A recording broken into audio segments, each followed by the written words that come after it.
Began YouTube channel நேயர்கள் அனைவருக்கும் வணக்கம். இன்றைக்கி நம்ம இட்லி எல்லாம் நம்ம வீட்டில் செஞ்சு ஆறி போயிடுச்சுனாலும் வீட்டில் சாப்பிட மாட்டாங்க, பிரச்சனை பண்ணுவாங்க. எனக்கு இது வேண்டாம், வேறு ஏதாவது நல்லா இதாக செஞ்சு கொடுங்க அப்படிம்பாங்க. அதே மாதிரி வீட்டில் அந்த சமயத்தில் நம்ம எதுவும் செஞ்சு கொடுக்க முடியாத இருக்கும். வேறு திங்ஸ் எல்லாம் நிறைய இல்லாமல் இருக்கும், காலியாக எடுக்கும்.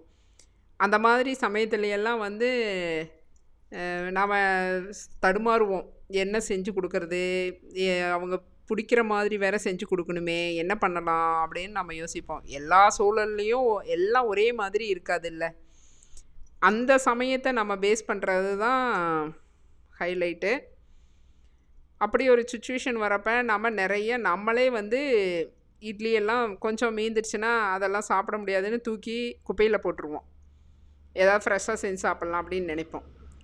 அதெல்லாம் இல்லாமல் அந்த இட்லியை எப்படி ஒரு சுவையான டிஃபனாக மாற்றுறோம் அப்படிங்கிறது தான் இதில் ஹைலைட்டு. ரெண்டாவது, இட்லி உப்புமாங்கிறது இட்லியை உதுத்து போட்டு தாளிச்சிட்டா இட்லி உப்புமா ஆகிடாது. அதையும் ஒரு சுவையான ஒரு ருசியான உப்புமாவாக மாற்றி கொடுக்கணும்.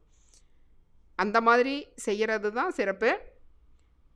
அதைத்தான் நம்ம எப்படி செய்கிறோம் அப்படிங்கன்னா, நல்லா காலையில் செஞ்ச இட்லி மீந்து போச்சு, ஈவினிங் அது ஒரு டிஃபனாகவும் மாற்றிக்கலாம். அதை நல்லா உதுத்து விட்டு வெங்காயம், மிளகா இது எல்லாமே தாளித்து கொடுத்து, கொஞ்சம் இதுக்கு கடலைப்பருப்பு உளுத்தம்பருப்பு போட்டோன்னா நல்லா கடிபடுறப்ப நல்லா பல்லுக்கு நல்லா கடிபடும், மொறு நானா. அதை நல்லா தாளித்து கொடுத்து அதோட தக்காளி ஒன்றும் ஆட் பண்ணிக்கலாம். அதோட கொஞ்சம் வேணால் நீங்கள் வெங்காயம் இதெல்லாம் போட்டு, தக்காளி இதெல்லாம் போட்டு நல்லா மசிஞ்சதுக்கப்புறம் நம்ம இட்லி உதுத்து வச்சுருக்கிற இட்லி நல்லா தூளாக உதுத்து வச்ச இட்லியும் சேர்த்து நல்லா பிரட்டி கொடுத்து, நல்லா அந்த தக்காளி அந்த இதெல்லாம் அதில் இட்லியோட பாண்டிங் ஆகணும்.